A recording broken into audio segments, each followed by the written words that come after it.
Fascinante historia, la historia de Jonás. Comenzamos hace varias semanas.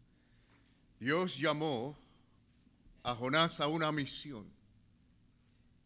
Y la Biblia dice que Jonás se levantó, pero no se levantó la primera vez que recibió el llamado para obedecer, sino para huir. Y huir lo más lejos posible en el primer barco crucero que halló. Dios en su misericordia lo buscó allí en su necedad y su rebeldía. Dios usó una tempestad, usó los vientos en el mar y las olas del mar para revelar primeramente a aquellos marineros que el problema era Jonás.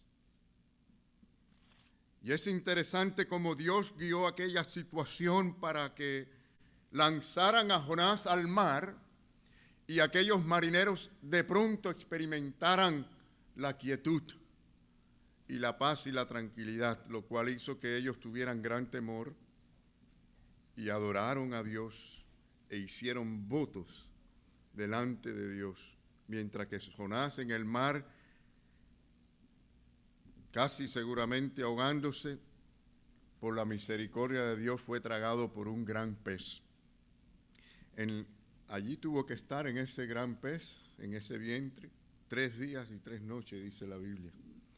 Y fue allí donde él alcanzó a tener el temor que debió haber tenido en el principio y el avivamiento espiritual que también debía haber tenido.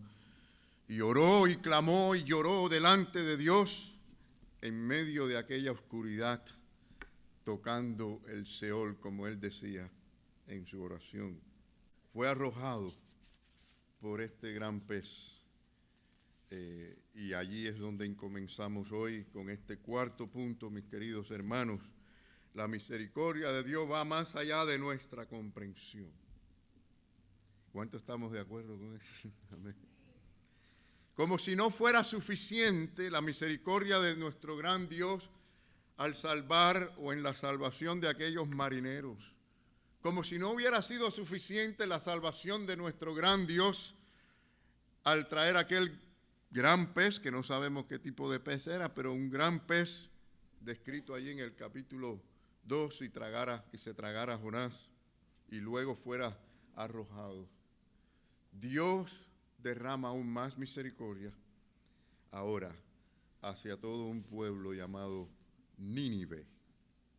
Jonás capítulo 3 del 1 al 2, ustedes me pueden seguir, dice que vino palabra de Jehová por segunda vez a Jonás y diciendo: levántate y ve a Nínive, aquella gran ciudad, y proclama en ella el mensaje que yo te diré.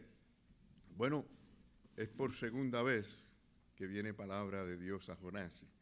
¿Oyó bien esto, hermano? Agarró esa parte. Por segunda vez Dios lo llama. Qué bueno saber que Dios es un Dios de segunda oportunidad, ¿eh? ¿Cuántos dicen amén? La primera vez lo llamó, pero salió huyendo, no quería ir, ¿no? Y nuestro gran Dios le da otra oportunidad. Después de pasar aquella tempestad enviada por Dios y ser tragado y arrojado por ese gran pez al tercer día, Él lo vuelve a llamar. Qué bueno que Dios hace eso con nosotros, ¿eh? Porque a veces Él nos ha llamado a servir en algo y no somos consistentes, no somos fieles. A veces sí, a veces no. A veces estamos, a veces no estamos, a veces vamos, a veces no vamos, según me sienta, según los compromisos, según las cosas, y no le damos a Dios el lugar que Él quiere que le demos. Jonás tuvo que aprender una lección. Y noten que Dios no le dijo: Jonás, ya que aprendiste la lección, ahora yo quiero simplemente darte las gracias y quiero decirte que te agradezco todos los años que fuiste profeta y quiero que sepas que yo te voy a perdonar. Como tú viste, no dejé que aquel gran pez te tragara y te devorara, sino que simplemente te salvé de allí dentro de aquel vientre. Y quiero que simplemente te retires, porque yo me voy a buscar a uno que está más capacitado que tú para que haga la obra misionera. ¿Pudo haberle dicho eso Dios? Sí, pudo haberle dicho eso. Pero qué bueno que Dios aún así nos quiere usar y usó a Jonás. Qué bueno que Dios no nos hace eso siempre. Imagínense que nosotros seamos dueños de una compañía y entonces descubrimos que uno de nuestros supervisores ha causado una gran pérdida de dinero a nuestra compañía simplemente porque no fue responsable en sus decisiones. ¿Qué haría usted? ¿Qué le diría a usted? ¿Cuán misericordioso usted sería? ¿Cuántos de nosotros quizás pensando que seríamos muy buenos o incluso nos felicitaríamos a nosotros mismos por perdonarlo y decirle, mira, te perdono, no te voy a llevar a la corte, no te voy a quitar el dinero que ya has ganado, pero simplemente que no tienes más trabajo. Pero es más, yo te voy a hacer hasta una carta de recomendación para que al lugar que tú vayas puedas conseguir el trabajo que tú quieras. Yo creo que ni hasta ahí llegaríamos muchos de nosotros, ¿eh? Difícilmente haríamos algo así. Pero entregarle la misma responsabilidad otra vez. Algunos dirían ni loco, ¿eh? Ni loco.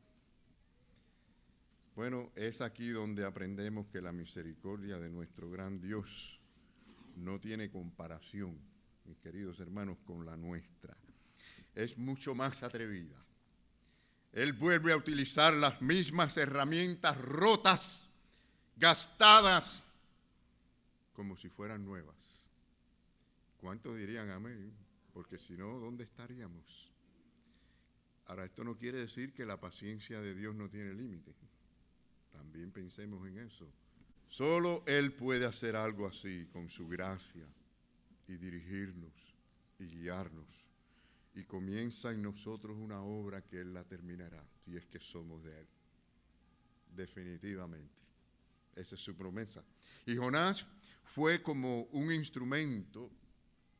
Yo creo que todos estaríamos de acuerdo en decir que fue un instrumento más apto, más preparado ahora para ir a Nínive y predicar de que había que arrepentirse de sus pecados, porque él mismo había experimentado, él mismo un ejemplo viviente de esas dos cosas, de la justicia de Dios y de la misericordia de Dios. La justicia cuando fue enterrado allí en el vientre del gran pez, y la misericordia cuando fue librado después de su arrepentimiento. Bueno, Jesús contó la historia, no sé si recuerdan, de aquel hijo que, bueno, para ser bien conciso y preciso, no, aquel hijo que fue desobediente al mandato de Dios al principio. Bueno, él dice el Señor, no, diciendo la historia que él le dijo al hijo, hijo, ve hoy a trabajar en la viña. Y el hijo respondió, no quiero. Pero la historia dice que después, arrepintiéndose, fue. Ojalá que muchos, aunque se hayan demorado, se arrepientan y tomen la decisión que deben de tomar. Es mejor, hay un dicho que dice, mejor tarde que nunca, ¿no? Es algo así, ¿no? Pero al finalmente fue, y Jonás al finalmente fue, ¿no? Así que de nada vale profesar de que somos cristianos, de que somos creyentes, de que amamos a Dios, cuando luego al caminar en la vida realmente vivimos más para nuestros asuntos e intereses que el obedecer al Señor, amarle, servirle. Esto es uno de los aspectos más grandes e importantes de la vida de un cristiano, amar a Dios, servir a Dios. Y eso carece tanto en tantos lugares. El mundo está lleno de gente que dicen ser cristianos, porque le han enseñado una forma de cristianismo que es falsa, que no es real. Si una cosa grande tuvo Jesucristo, y quizás por eso lo odiaron tanto, es porque Él exigió que le siguieran. El Señor le dijo, el que quiera venir en pos de mí, niéguese a sí mismo, tome su cruz, ¿y qué más? Sígame. es decir, es seguirle para siempre. No es un asunto intelectual, es un asunto de entrega de vida. Y en Mateo 12, del 20 al 21, nos cuenta el Señor Jesucristo y nos dice este versículo, fíjense bien.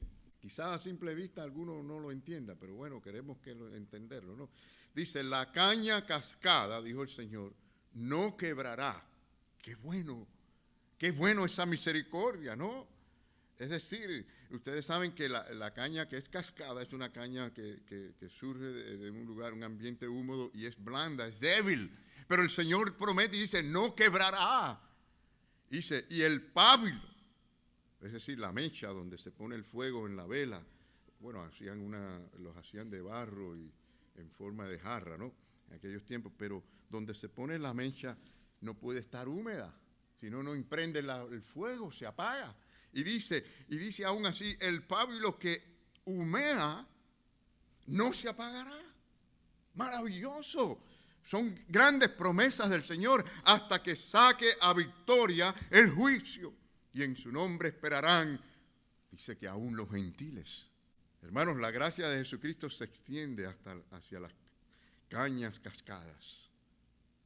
Es decir, a los menospreciados en el mundo, a los débiles, los extranjeros, a las personas más necesitadas, incapacitados de los pueblos, de las familias, de las sociedades, los sumergidos en miserias, en los vicios, en cualquier nivel de debilidad que podamos mencionar. El Señor los salva y los prospera y los fortalece. Qué Dios tan bueno y tan grande. Esta historia de Jonás. Jonás era como una caña cascada, a pesar de que era un profeta. Y allí aprendió que ese Señor no dejó que se quebrara. El Señor no abandona sus ovejas, ¿verdad? Bueno, la gracia de Jesucristo se extiende aún hacia ellos y por eso es más atrevida que la nuestra.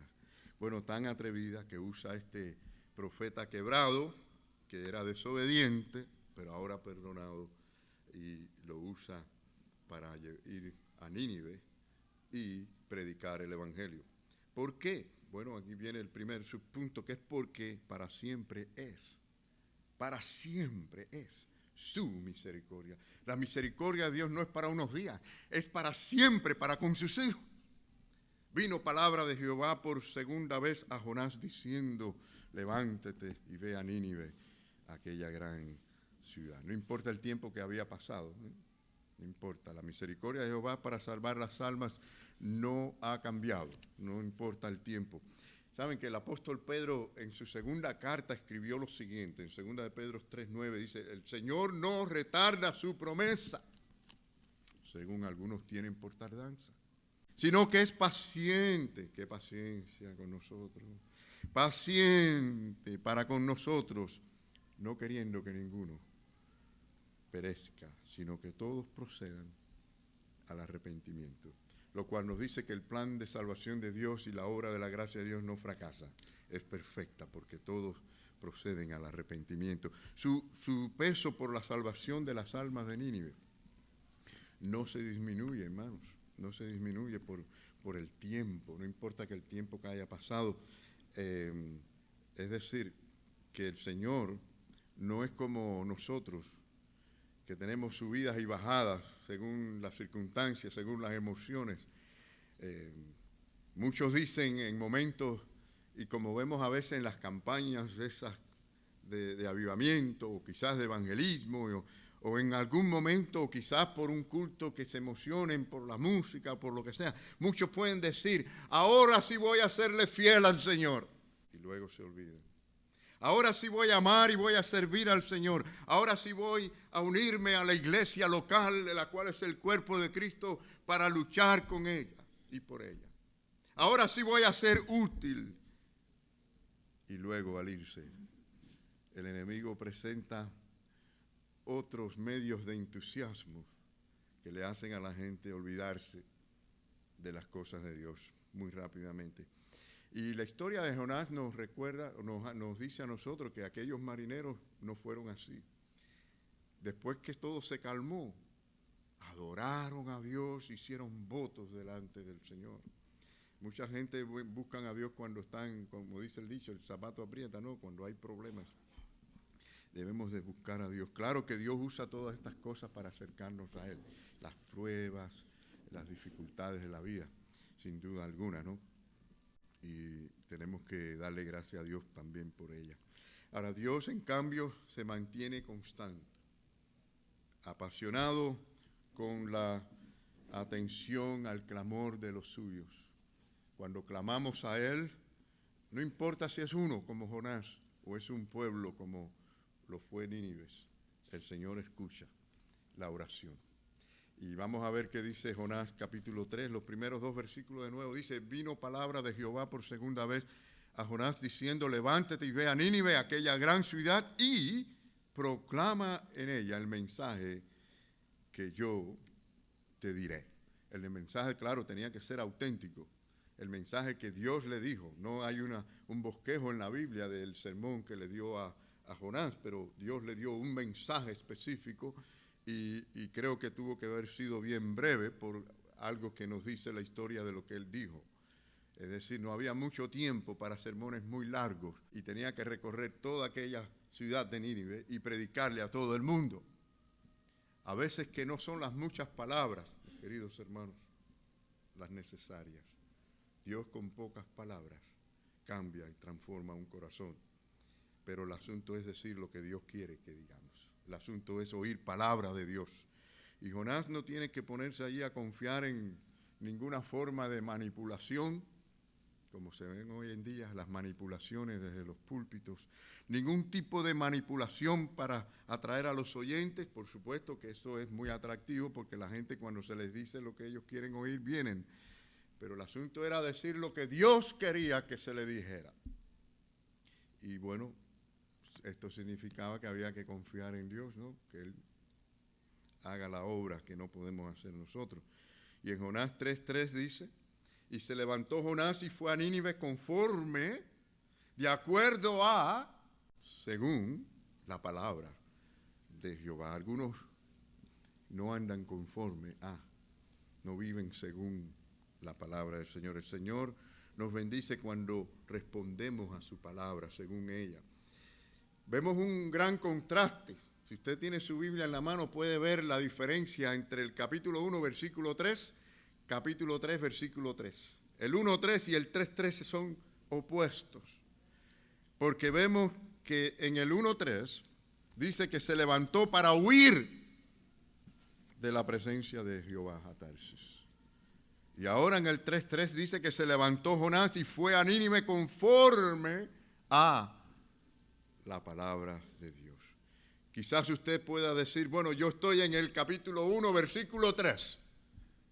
Y en esta mañana quiera decir delante del Señor, yo quiero ser como el capítulo 3, versículo 3. ¿Qué le parece? Por lo menos que todos salgamos aquí y podamos ir como el 3:3, como el 3:3. Sí, hermanos, el Señor nos cambie y andemos según, de acuerdo a su palabra. Es la misma acción de levantarse, ¿se dieron cuenta? Que en ambas se levantó. La gente se levantan para una cosa o para la otra, pero realmente son muy distintas. Y por cierto, vale la pena decir cuánto le costó a Jonás el levantarse y huir. ¿Cuántos quisieran pasar por la experiencia de Jonás? Ninguno, ¿verdad? Pero todos pasamos por diferentes experiencias en la vida, ¿verdad? Y yo diría, hermanos, que nada puede ser más dulce que la obediencia a Dios. Y nada puede ser más agotador que el huir de Dios, aunque sea de una manera inconsciente. Es decir, es agotador no obedecer al Señor. Hay algo, un pesar en el alma, una inquietud, una insatisfacción, solo porque andamos de una manera o de otra huyendo, dando prioridades a otras cosas. Y deseamos que nuestra obediencia sea como la de Jonás la segunda vez, ¿no creen?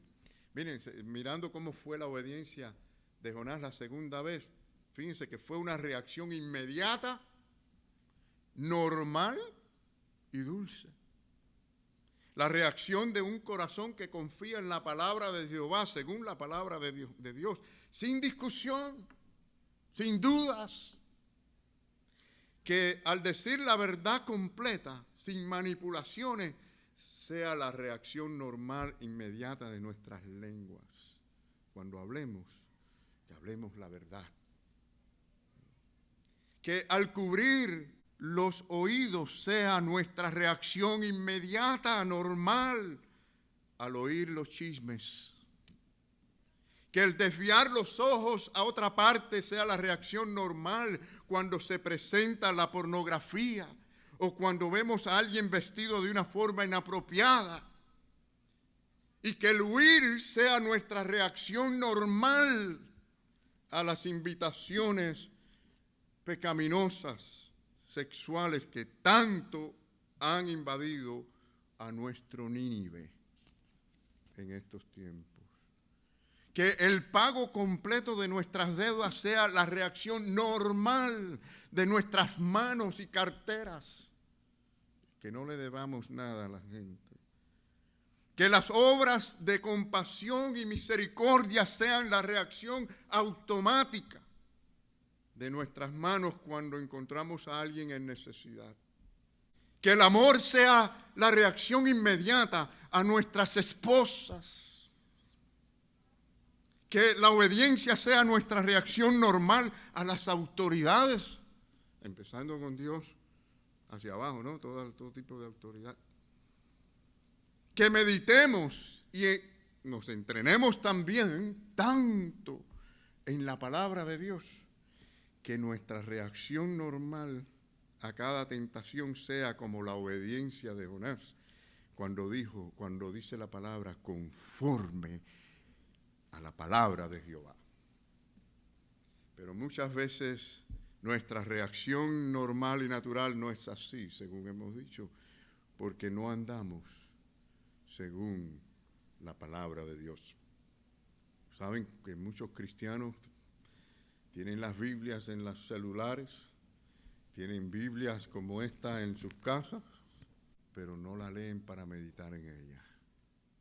Tenemos que verdaderamente meditar en la palabra de Dios. Bueno, nos movemos hacia como Nínive, aquella gran ciudad, respondió. Dice, en esta segunda vez, ¿no? La obediencia de Jonás lo lleva allí directamente a Nínive.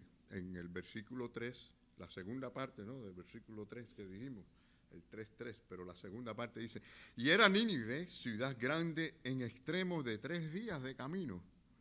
O sea, esto no significa que eran 3 días desde Israel, eran mucho más, o del mar, donde fue arrojado Jonás. Es decir, los 3 días de camino reflejan en parte el tamaño yo diría, de lo que es el caminar, toda esa ciudad en la forma que él la caminó para predicar. Bueno, algunos dudan de que una ciudad tan antigua, hablan de esto, ¿no? De cómo es posible que se demore 3 días en caminar. Una ciudad tan antigua haya podido ser tan grande que se tomen 3 días en caminarla. Hay una descripción por el rey Sennacherib, 75 años después de Jonás, porque él amplió los muros de la gran ciudad. La descripción es que la ciudad en la época de Jonás tenía unos 9.300 codos, lo cual significaría unos 5 kilómetros en circunferencia. Y este rey amplió esos muros de esa gran ciudad a 12.515, lo cual es más o menos unas 12 kilómetros de circunferencia. Entonces, bueno, entendemos que Jonás le tomó 3 días, ¿no?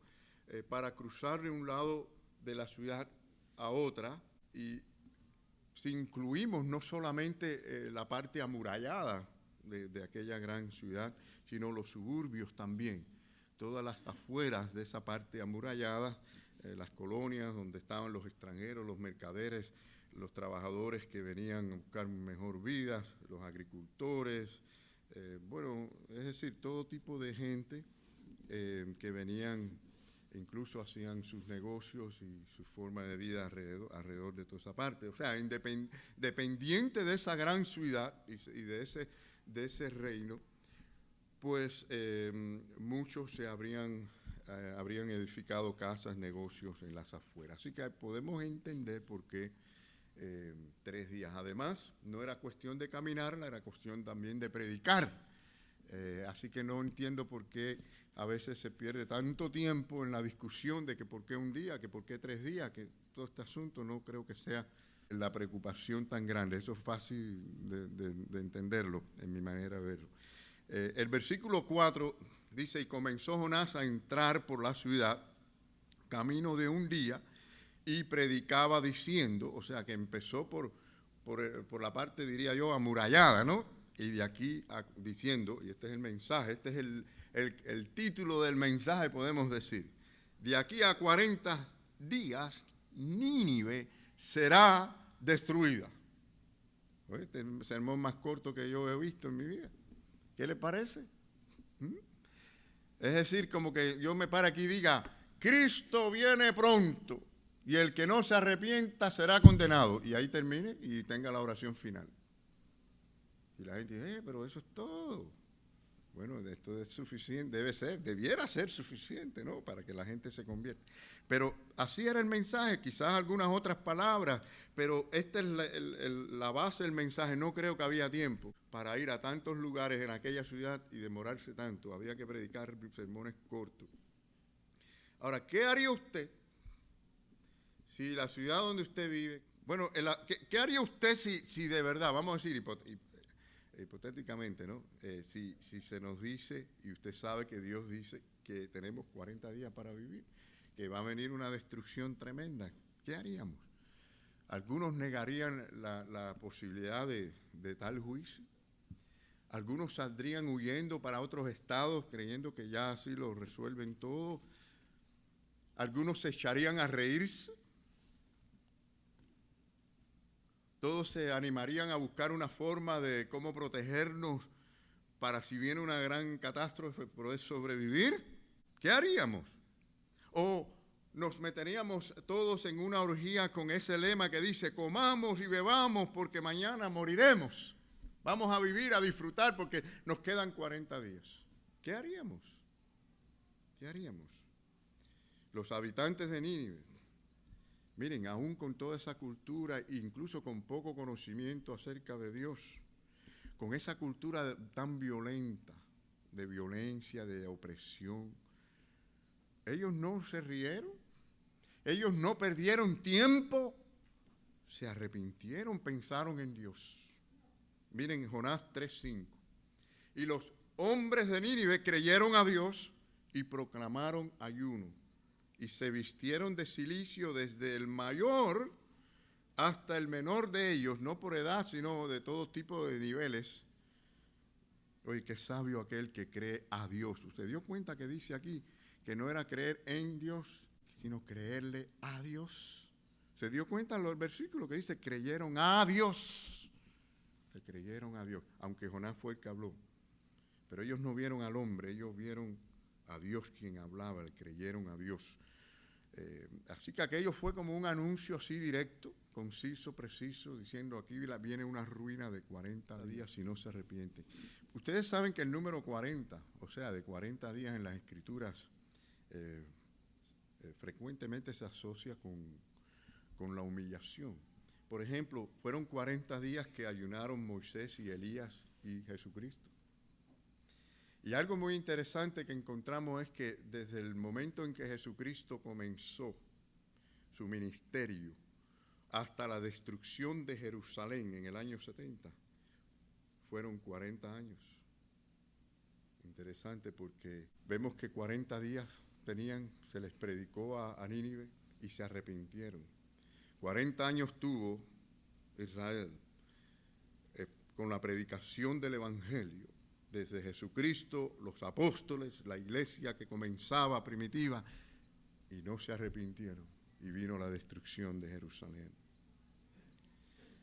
En una ciudad como esa tenían que haber, ¿no?, hombres de todas clases en la ciudad de Nínive, ¿no?, gente de tercera edad, adolescentes, niños, amas de casa, mujeres de fama, de mala fama, mercaderes de todos tipos, gobernantes, obreros, criminales. Allí tenían que haber justos, injustos, ricos, pobres, pero todos escucharon el mensaje y respondieron a Dios positivamente con arrepentimiento.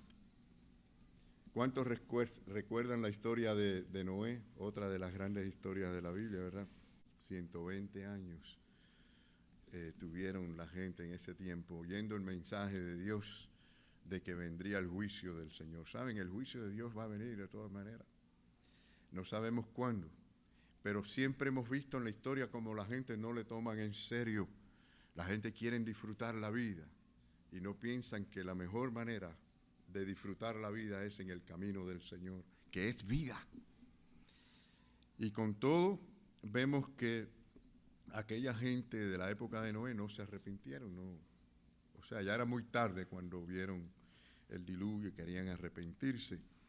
Ahora, ¿cómo esta gente de Nínive mostraron su arrepentimiento? Miren qué interesante lo que hemos leído aquí, ¿no? Porque dice que se vistieron, o sea, ustedes ven de acuerdo, o sea, lo que ellos sintieron en cuanto al arrepentimiento lo expresaron así. Dice, se vistieron de cilicio. El cilicio es una tela hecha de piel de cabra, que usted no se la puede poner si no tiene debajo, o sea, puesto ante alguna otra tela, porque es tan áspera, o sea, le irrita de tal manera que le incomoda, es algo bien difícil de soportar.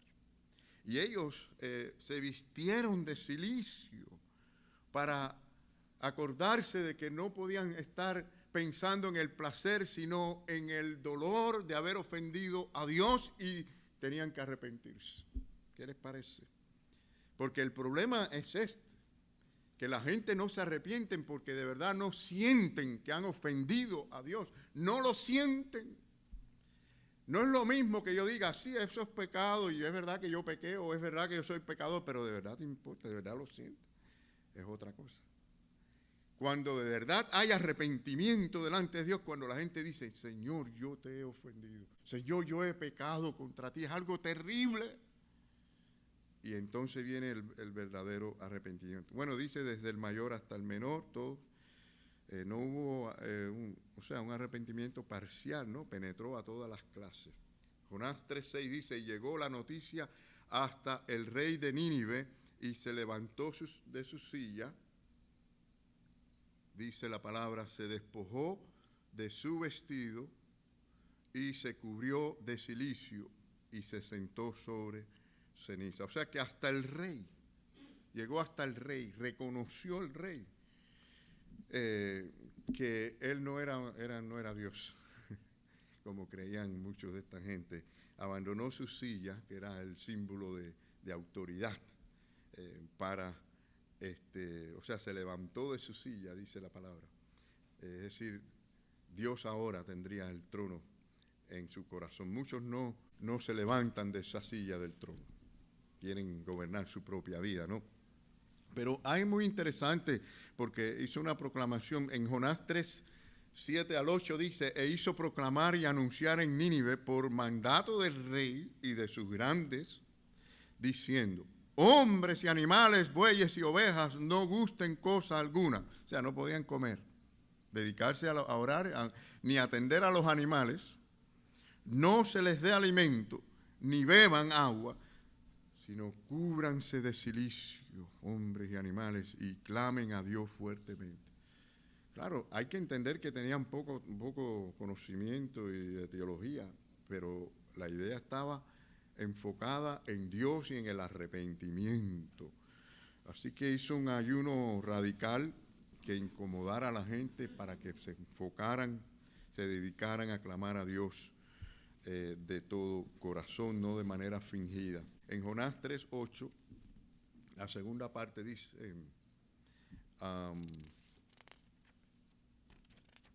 y conviértese cada uno de su mal camino, de la rapiña que hay en sus manos. Hermanos, la oración sin reformación realmente no traen más que condenación, es mofarse, reírse de Dios. La oración, si no tiene transformación alguna o reformación, de nada vale. El Salmo 66, 18 dice, si en mi corazón hubiese yo mirado a la iniquidad, el Señor no me habría escuchado. ¿Oyó eso? Si hay algo que estorba la oración de los creyentes, es que no están entregados al Señor en obediencia. Es decir, hay un estorbo, porque no estamos siéndole fiel al Señor, estamos en desobediencia, y entonces oramos para pedir. Es importante entonces el arrepentimiento. O sea, como dice la palabra en Jeremías, conviértame y seré convertidos. Mucha gente dice, yo me convertí. Bueno, ojalá que no sea cierto. Ojalá que sea que el Señor me convirtió, porque el hombre no se puede convertir a sí mismo. El hombre pecador, que solo puede llegar al nivel de sus pecados y de su carnalidad, no se puede convertir a sí mismo. Dios tiene que cambiarnos y transformarnos, como dice la palabra, conviértame y seré convertido. En Jonás 3:9 dice, ¿quién sabe si se volverá y se arrepentirá Dios y se apartará del ardor de su ira y no pereceremos? Así dijo el rey. Es decir, él no sabía si Dios al final los iba a perdonar, pero sí sabían una cosa, que merecían castigo y por lo tanto debían arrepentirse. Y eso es muy importante. Pero claro que cuando uno se arrepiente, hay esperanza. Y el deseo de él, como todo aquel que se arrepiente, es que Dios tenga misericordia y les perdone, ¿no? Jehová es grande en misericordia. Leemos Éxodo 34, la segunda parte del versículo 6 en adelante. Dice, Jehová, Jehová, fuerte, misericordioso y piadoso, tardo para la ira y grande en misericordia y verdad, que guarda misericordia a millares, que perdona la iniquidad, la rebelión y el pecado, y que de ningún modo tendrá por inocente al malvado, que visita la maldad de los padres sobre los hijos de los hijos, hasta la tercera y la cuarta generación. Así que el nombre de Jehová declara que en este ser existen estas dos grandes cosas, la justicia. Por eso dice, de ningún modo tendrá por inocente al malvado, Dios es justo. Pero también existe la perfecta misericordia, porque el Señor en la cruz del Calvario unió estas cosas para que nosotros seamos perdonados. En Jonás 3:10 dice, y vio Dios lo que hicieron, que se convirtieron de su mal camino. Un cambio, una forma, un estilo, una costumbre, un hábito, y ahora cambió, es diferente. Habría ahora adoración a Dios, consistencia en todas las cosas, y vemos que dice, se arrepintió del mal que había dicho que les haría y no lo hizo. Es decir, Dios perdonó a Nínive. ¿Qué les parece, hermanos? Y esa es la sorpresa grande, ¿no? Que el Señor es tan bueno y misericordioso que a todo un pueblo salvó. Y como al apóstol Pedro les anuncia a aquellas personas que fueron cómplices de haber matado, asesinado a Jesucristo, Él les dice en Hechos 2:39, porque para nosotros es la promesa y para vuestros hijos y para todos los que están lejos, para cuantos el Señor nuestro Dios llamare. Aún a esos el Señor llama a salvación. Y la iglesia primitiva se gozaba de esa salvación de Dios. Miren en Hechos 11:18, dice, oídas estas cosas de la conversión de Cornelio y su casa, callaron y glorificaron a Dios diciendo, porque era una persona militar, ¿no? De manera que también a los gentiles ha dado Dios arrepentimiento para vida. Y finalmente tenemos, hermanos, el testimonio de los hombres de Nínive, que reconocieron que Dios era un Dios de misericordia. Miren lo que Jesús dijo acerca de esta gente y de Nínive en su tiempo. En Mateo 12:41 Jesús dijo, los hombres de Nínive se levantarán en el juicio con esta generación, esa generación de sus días, los judíos sobre todo. Dice, y la condenarán porque ellos se arrepintieron a la predicación de Jonás. Y he aquí más que Jonás en este lugar, el mismo Hijo de Dios, el Mesías mismo, y lo rechazaron. Unos paganos violentos, sin vergüenza, se levantarán en el juicio contra una generación que desde su niñez no conocían otra cosa que las cosas de Dios y de la palabra de Dios, conocían los ritos, las costumbres religiosas. ¿Qué les parece, hermano? ¿Qué les parece? Porque si no hay arrepentimiento, no importa cuán religioso es usted. No importa cuántos himnos usted cante, cuántas oraciones usted haga, si no hay una vida de arrepentimiento y de verdadera entrega al Señor. Porque así el Señor lo exige. Y como dice la palabra, Él no hace acepción de personas. Y como no hace acepción de personas en la salvación, no lo hará tampoco en el juicio, mis queridos hermanos. Así que el Señor es un Dios de amor, pero es fuego consumidor. Para los que obedecen las Escrituras, escuche bien esto, pero para los que obedecen la palabra de Dios por fe en Jesucristo como único y suficiente Salvador y se arrepienten de sus pecados, la iglesia es un lugar de salvación, de regocijo. Es un lugar interesante donde disfrutamos del compañerismo, aprendemos, crecemos y servimos. Pero para aquellos que menosprecian las Escrituras y que no verdaderamente se arrepienten, la iglesia es un lugar de condenación, de aburrimiento, de perder tiempo y de ninguna utilidad. Tan sencillo como eso. O es o no es. O somos o no somos. Si hay cualquier pecado, mi querido amigo, en esta mañana te invito, cualquier pecado que tengamos en nuestra vida, vengamos a Cristo, vengamos a Él y le digamos al Señor, Señor, lo pongo en tus manos, cámbiame, conviértame, límpiame con tu sangre preciosa, porque así como el Señor perdonó a aquella generación en Nínive, también tendrá misericordia de nosotros. ¿Quieres venir a Cristo en esta mañana? Ven ahora. Hoy es el día de salvación. El Señor dijo, el que a mí viene, no le echo fuera. El Señor dijo, venid a mí todos los que estén trabajados y cargados, y yo os haré descansar. Ven a Cristo, ven como aquel que viene como un pobre en espíritu, que sabe que no tiene nada que darle a Dios. Sabe que tiene bancarrota espiritual en su corazón y necesita venir al Rey para que le dé la riqueza que Él tiene para nosotros. ¿Quieres venir así, humillado al Señor, delante del Señor y pedirle salvación en vida eterna, limpieza de tus pecados? ¿Saben cómo hizo el hijo pródigo? El hijo pródigo regresó, pero regresó cambiado, regresó arrepentido, diciendo, Padre, he pecado contra el cielo y contra ti. Y por supuesto que si así venimos al Señor, el Señor es grande en misericordia y su misericordia son nuevas cada día. Que el Señor nos bendiga.